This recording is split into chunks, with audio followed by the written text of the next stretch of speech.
all you keep on saying is how this music made us change. And honestly, this fighting just keeps worsening the pain.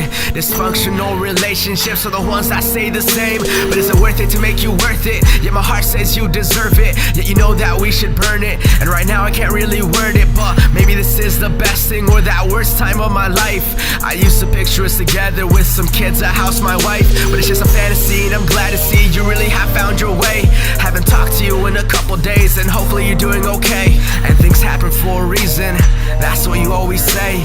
So tell me the reason why your name is on my phone when it vibrates. So we'll just wait and see what it's meant to be. Never really want for monogamy, well not anymore anyway. And you know you made me that way, and I really wish you had stayed. Left me here alone, awake, I'm just sitting here until late, and I'm just drowning down your name away.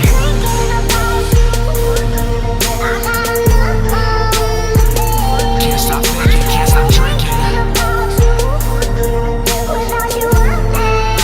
I need your name out of me.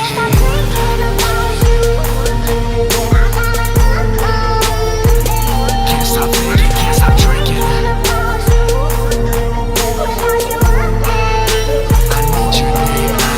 I need your name right out of me. Need every thought out right now, cause every time I hear a beat, only your name just keeps on blurting out. Not saying that I hate it, but when I look at you, yeah, I'm falling down so helplessly. I guess I'm consumed, but we could never last, and you know that these moments last, so we go back to the arguments and the shit before. I don't even wanna go back, no need to be so serious. Your anger makes you delirious. Would you let me inside? It's cold outside sometimes, I hope you're hearing this. Too broken to think we're gonna last, but I know this moment's gonna last. Let's just watch the sun go down and crash, and all these feelings in the trash. Nothing stays the same, I just keep drinking down your name. And if you're hearing this right now, you'd probably think that I'm insane, but I'm not insane, just know that I only want you to go. Yeah, my pen and pad and these lyrics never seem to let you go. So while you're sipping on your wine, I'll be drinking here tonight. Empty bottles on my tables till I think I feel too light. Damn.